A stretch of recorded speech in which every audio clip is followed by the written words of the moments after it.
Barbecue summer is here. Whether you're at home or going to the beach, lake, mountains, or city, be sure to support your local barbecue businesses. From the butcher shops to the pit masters and food trucks, pop-ups, and neighborhood joints, for dine-in or catering, Carolina Barbecue Festival reminds you to visit your locally owned businesses for barbecue summer. Visit CarolinaBBQFest.org for a list of local pitmasters that'll get you started. And while you're at CarolinaBBQFest.org, be sure to sign up and stay connected. You'll get all the latest details on upcoming events and coming soon, official dates for the 2027 Carolina Barbecue Festival. Until then, be sure to enjoy barbecue summer with your locally owned barbecue businesses.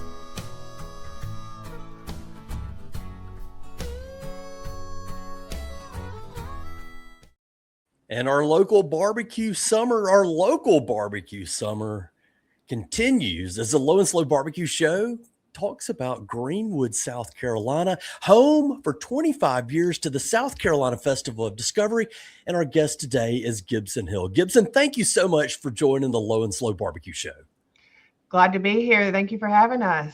Yes, very excited to talk about the Festival of Discovery. But before we do that, I always like to ask our guests, explain and describe your ideal barbecue meal. What does Gibson order when you pull into a restaurant or your favorite joint for barbecue?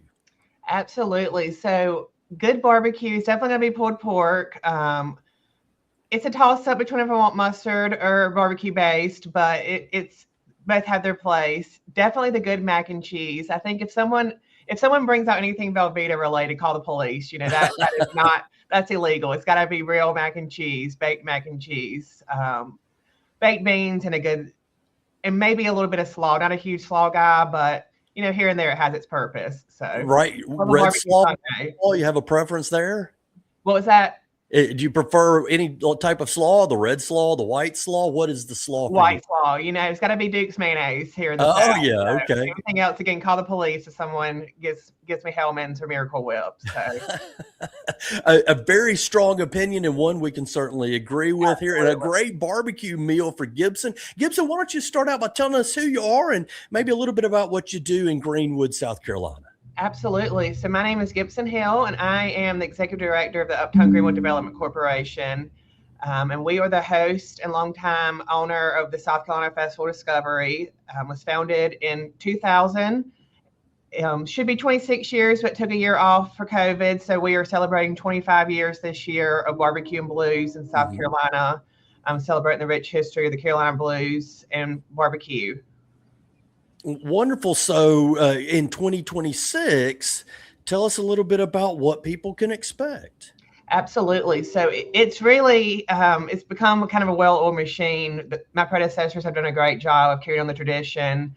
Really, when it was founded in an exception, it was to put Greenwood on the map and have an opportunity to showcase who we are and that rich tradition we have. And, you know, it started really small. We had 6 teams, and now a lesser known fact about Greenwood is at one time we had the widest main street in the world, and it still is a U.S. highway. So wow. It's no small act that we do shut down our main street and establish a temporary campground with water and power. So it's something now that we bring in 54,000 people each year to this event every 3 days, and it's famously hot, and always looking at how we can raise that bar and continue to grow and develop, as the last thing we want to do is grow stagnant. So.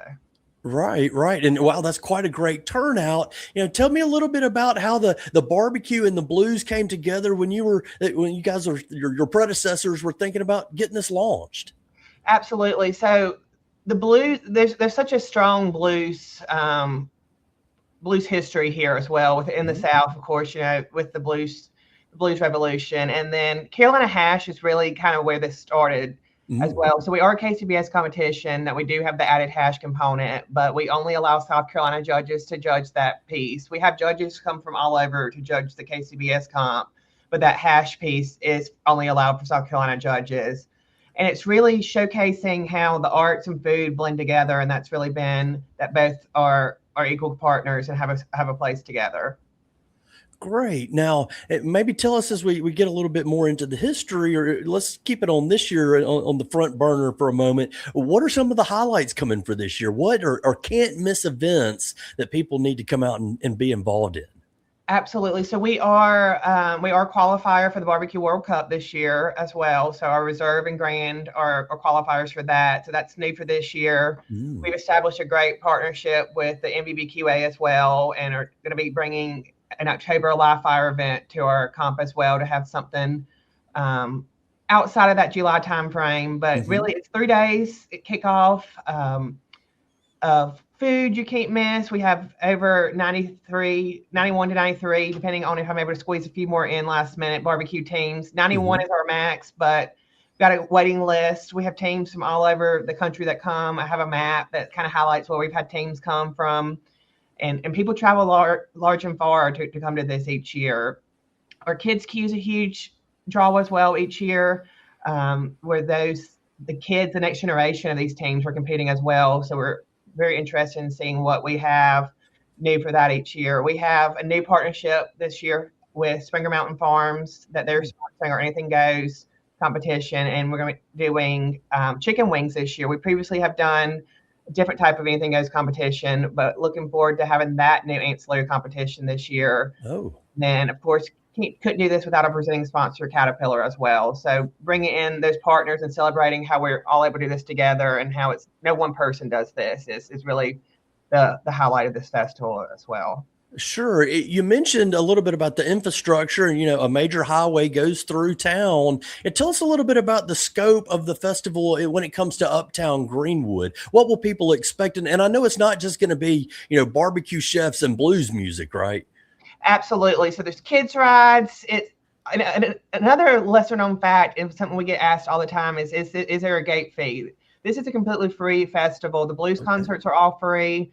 So there's over 100 concerts free throughout the weekend. Wow. And that runs through we great taster's choice competition. That's one of my favorite pieces, is where you're Mm. able to buy those tasters tickets and really kind of see who has the best and who does use the Velveeta mac and cheese and who doesn't, that type of thing. Um, but it's a huge draw, and we do it to support our local economy as well. So the Mm. festival does have an over $2.8 million economic impact each Wow. year to our local economy, and we're very big on using local vendors, local companies that support us as well. So it's a huge trickle down effect into our economy and our hotel and hospitality industry. Wonderful. Do you feel like the shops in Uptown Greenwood can benefit from it as well? I'm talking about those local businesses, not just folks coming out to taste the barbecue or hear the music. Absolutely.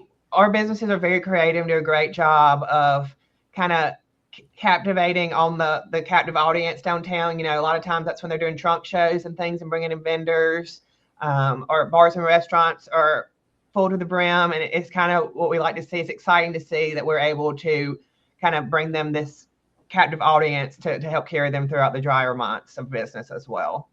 Now I know the event goes from Thursday till Sunday, right? Or Saturday night. Saturday night. Saturday night. The night through the 11th. Are there folks that come out and go for all 3 days? Are there people that come for one day or another? How does that audience makeup look? There are people. I actually know a couple, and he takes his vacation week this week every year because he Right. wants to be here the entire time. So he Wow. comes on Thursday and is here every day and has a different meal every time. So there's people that come every night. They just want to be in the activity and the ambiance. It's hot, but it's famously hot. It's become our brand at this point, and that's something that people have come to know and expect. We do the two things we say are, leave the pups at home, because again, with it being a main street and our US highway that we shut down, a lot of asphalt. So it's hot on those pups. And then, the elderly or people susceptible to the heat, we have a great EMS team, but Mhm. we try to not need them. So Right. So that's I'm hearing some important instructions for the festival. Plan for the heat. Drink a lot of water. yes, Wear yes. some sunscreen, obviously, and find shade where you can. So those are some wonderful pointers there. Talk a little bit about how the music piece of it works. How do you guys identify some of the acts? How do you get them in? And maybe talk about some of the people who will be there this year. So we have had a partnership with Shrimp City Slim, Gary Irwin out of Charleston, South Carolina. He's very well known and respected in the blues industry. Since day one, he's been with us since the first festival, and he is our talent director, and he books and programs the entirety of the blues cruise. So he does a great job of finding local talent from out the Southeast and the nation, actually, that they're well known, and he gets a great lineup each year. And so it's always something we're excited to see what Gary releases throughout the festival. Right. And you mentioned there's venues all over town. I know there's a Main Street stage, but there's other venues as well. There are. So we kind of rotate the acts throughout the main stage and the venue. So if it's something that somebody you really want to see, but are looking for a little bit of air conditioning, chances are you're able to catch them in one of the local indoor venues as well.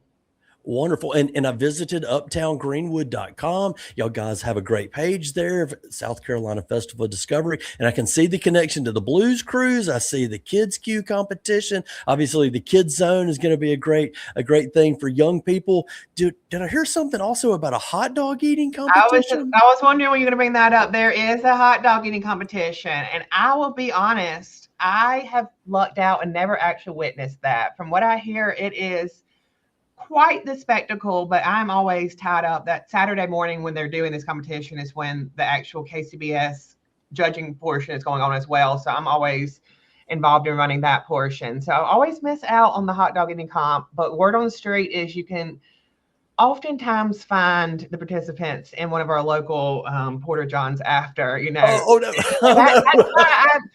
If that's to each their own, but the hot dog eating comp is not my forte, but it's right. Okay. For a lot of people, and there are cash prizes. And believe it or not, we did have to limit that. If you read the disclaimer, it's a lot of fun as well on the application, but we had to limit that to South Carolina residents only because we would have professional eaters come in trying to win this comp. Right. So hot off the heels of the hot dog comp, Joey Chestnut can't come from his show down to test it out in South Carolina. That's a good rule because otherwise this chigger might come out and try to test the hot dog eating competition. I don't know if you're familiar with the Dixie, but it's a Greenwood legend. And they're Dixie hot dogs, and people put them down. So come show us what you're made of. We might have to get you, back in the day, it was a fake ID to get into a bar. We'll get you a fake ID to get you in the hot dog eating comp. Now that's a good idea. I feel like I know some people that could hook me up with the South Carolina identification. It looks close to this jigger. Okay, I want to talk a little bit more about the barbecue piece in just a moment. But first, let me just give our audience a quick word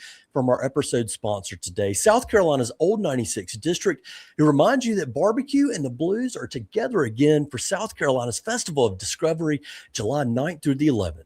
Join us in Uptown Greenwood for the People's Choice Barbecue Competition. We've been talking about the hot dog eating competition, a kids zone, and of course, 3 days of live blues music throughout Uptown Greenwood. Come to the South Carolina Festival of Discovery for the Blues Cruise, a Kansas City Barbecue Society Championship Cook-Off, and a week of fun in South Carolina's Old 96 District. Follow South Carolina Festival of Discovery on Facebook and visit uptowngreenwood.com for all the latest festival details. Then meet us, Gibson Hill, Chigger, and all the gang in Greenwood, July 9th through 11th in Uptown Greenwood, South Carolina. So, Gibson, let's talk a little bit about the barbecue competition. Maybe give us a few more details about the Kansas City Barbecue Society, how you guys got them involved in, and what that competition involves for the competitors. And then we'll talk about the people. Absolutely. So we've been a part of KCBS since day one. Okay. Actually, Carolyn Wells, if you're familiar with Barbecue World, co-founder of KCBS, comes to our comp every year to rep the competition. Wow. And we have reps and judges from all over. It quite frankly, it's kind of a dog eat dog each year with people wanting to get in. And Sure. It's something that I'm very cognizant and grateful of the people that came before me have built this into that reputation. Right. But it's a huge deal. So we give out over $25,000 in prizes, cash prizes for the comp. The grand champ is $3,000. And so there's a lot of, I never knew quite how legit barbecue was until I got into this 6 years ago. Mm-hmm. I grew up, my dad's had every type of smoker you can think of, and he's a huge barbecue guy. So I grew up around it, but obviously on a recreational aspect. I didn't realize truly what a family barbecue was until I got into this, because these people, the teams, are traveling the circuit together every weekend. They're together. They're bringing their dogs in their camper. We have kids that are now in college that I got to see when they were in elementary school. Right. That these are their family, and they've become part. You know, we laugh with them when things are well. We keep up with them throughout the year. You know, or they're see each other, see their life accomplishments, the cancer diagnosis, unfortunately, you know, and are there to see the ups and downs, the peaks and valleys. And it's truly a family, and to see everyone, the camaraderie, and to see, especially at the awards ceremony, to see each other, to see them all cheer and champion for each other, it's something truly amazing to watch. Yeah, we're all barbecue family, right? And this is just the one branch in the Festival of Discovery, and y'all have a great community of competitors there. How many people you mentioned? Yeah, 90, 93 competitors? 91 barbecue teams, and then we have about 25 what we call non-barbecue vendors as well. That's your funnel cakes, your what we call the people that put lemonade in a pineapple, you know, that type of stuff. But you can't come to a festival and not have a foot-long corn dog. So as I mentioned, you know, it's something that we're hot, and after 96 hours of barbecue, we want something a little different, and we've worked all day. And so my good friend and coworker and I always joke that we have our foot-long. She's in the office next door. I know it's about to laugh, but she and I have our corn dog in the shade every year at 11 p.m. You know, we need a break, you know. Right. So corn dog it's where it's at. That's a great way to take a break. Now, how do the general spectators experience the barbecue? Are there opportunities for them to get involved, taste the competition barbecue, or is that limited to certain vendors too?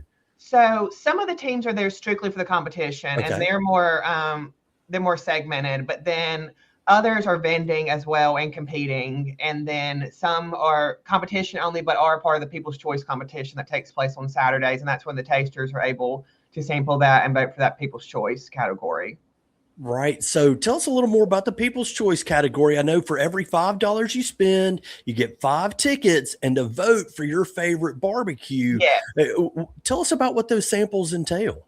So they're big. You know, people, we have at our team meeting each year on Friday afternoon, we have to remind them that you cannot buy a vote. You cannot try to buy someone's vote based on their based on the size of the portion, but they're generous portions, and you can definitely get full and have a meal for $5. And so we joke that it's the best value in town. Is it all the same type of barbecue, or is it a variety of things? Whatever the teams are able to use their creative juices on that and their sample. And it's not just the barbecue, they're doing the full plate just on a small scale as well. So you're truly able to get a taste of everything they have. Now what if I got $10 worth of tickets and 10 samples? Because this sugar likes a barbecue. You're going to be able to, you may be in the similar state as the hot dog eating comp, but you can do whatever you want in Uptown Greenwood, just about within limitation, of course. Within limitations. But I could have 10 different samples. Absolutely. You can buy as many as you'd like. Wonderful. So that sounds so cool. I can't wait to get to Greenwood and experience it. Tell us about the competition schedule right quick, because I know those are all very fairly regimented. What does that look like for the competitors? The official time clock that they travel with, that KCBS travels with, and we've had people that I've seen probably near divorce over that if what we call the food runner is too late, and that's something that's you know, it's very scientific and down to the second. So people are booking their space based on the proximity to the turn-in. And if someone gets distracted talking and you miss turn-in, that's when the divorce happens, I'm pretty sure. And we've seen some altercations between couples there, but it's very segmented, and it's something that you just have to kind of experience to see that turn-in. And people are running. We have people in segways and hoverboards, and they're running to turn in to make sure they get it on time. And what day is this happening? Saturday. So that's Saturday morning each year. And so it's about a 4-hour process because each category has a different turn-in time. And then we have quick turnaround with that. We actually bring in, so the Festival Discovery is a whole citywide event that all the staff has to participate in. We couldn't do it. One person couldn't do this. So everybody has their own. I actually bring in our court department, our judicial department for the data entry, because that's what they're all day, making sure that data is accurate, or else somebody goes to jail. So we use our top of the top data entry to make sure that these results are accurate. So it's legit. So the same people that are making sure nobody goes to jail on an error are the same people making sure no one scores an error. So we bring in the best of the best. Gives you a little bit of peace of mind there. So you've got 4 hours of turn in over the morning time Saturday, and then Saturday afternoon, the big award competition, big award announcement. That after that is when it gets a little crazy with people leaving. Like I said, the detour is something that you cannot ever imagine until you see it, because like I said, it is a 4-lane highway, U.S. highway. So getting that shut down takes a lot of time and a lot of precision, but there is a method to it. And seeing those teams come in, those rigs, we down to the centimeter. We have a great team that makes sure that our excavators and different equipment are bringing the teams in close and flush. It's down to the centimeter, just about. We have it perfectly mapped out. So we get very friendly with the measuring wheel each year during that. We get tired of seeing that. And a can of white spray paint can solve everybody's problems. All right. You're squeezing everybody and taking advantage of every inch. Hey, for a second, before we get ready to wrap it up here, now I appreciate Gibson Hill sharing so much of his time here to talk about Festival of Discovery. When the People's Choice Awards are happening, is there a barbecue style that's more popular than another that you've seen over the past 6 years, Gibson? It seems to be that the champs know what they're doing, and it's really up to the spectator. If you bring in a different audience, but it varies. But Cherrywood does a great job of bringing it home every year. That team seems to be a longtime winner of ours. So Cherrywood Barbecue knows what they're doing. Excellent, Cherrywood. So that's one stop. Anybody else you want to call out to make sure that we want to try to pull up on their tent? During that is when I'm doing the judging as well. So I've never gotten to take advantage of it. But when I look at my photographer's photos each year, I'm thinking I've got to send somebody out to get me a plate at some point. So. Well, Gibson, you're involved in a lot of the aspects of it. You've done it for 6 years, as you said, now supporting Greenwood, South Carolina, obviously very passionate about it. What keeps your fire burning? Why do you keep doing this? I mean, outside the paycheck, of course. I see the community, and as I was mentioning, the family aspect, and seeing the impact it has on the community, the residents falling in love with where they live, and where visitors become tourists. That's what we really want to see, is people fall in love with the community, spending those dollars locally, and seeing small businesses being supported. It's truly what keeps me going, and seeing that the impact people have on loving where they live and loving it like a local. And that, my friends, is the final word on this episode of the Low and Slow Barbecue Show from Gibson Hill with Festival of Discovery in the uptown Greenwood, South Carolina, July 9th through 11th. Gibson, thank you so much for joining the Low and Slow Barbecue Show. Glad to be here. Thank you for having me. This local barbecue summer season is sponsored by the Carolina Barbecue Festival. Whether you head to the beach, the lake, the mountains, or the city, be sure to visit your local barbecue businesses all summer long. Go to carolinabbqfest.org for a list of local pit masters that'll help you get started. And while you're there, sign up, stay connected. You'll be the first to know the dates for the 2027 Carolina Barbecue Festival. To our audience, thank you for listening to the Low and Slow Barbecue Show. If you like what you're hearing, share our podcast with your food-loving friends, and please subscribe and give us a 5-star rating on your favorite stream. You can find more local barbecue people at our website, lowslowbbqshow.com. We've got a library of podcasts, more than 100, and a lot of them have feature interviews with local pit masters telling their story. Give them a listen and make plans to visit their business this summer. You'll find our blog at the website, and you can also sign up for our weekly newsletter, lowslowbbqshow.com. The Low and Slow Barbecue Show is proud to be part of the Mesh.tv network of podcasts. That's where Andrew Moose is the producer of our podcast, and others on the Mesh Network. I'm a big fan of Big Fan, the podcast with Chad and Hank. They talk about local sports, interests, adventures in the Carolinas, as well as some big life topics like summer, baseball, the World Cup. And what's the deal with those Jeep ducks? Find the Big Fan and all the other podcasts at the Mesh.tv. That's where you also find the Low and Slow Barbecue Show, where I'm your host, Chigger Willard, reminding you that for the best barbecue and the best barbecue podcast, make it low and slow.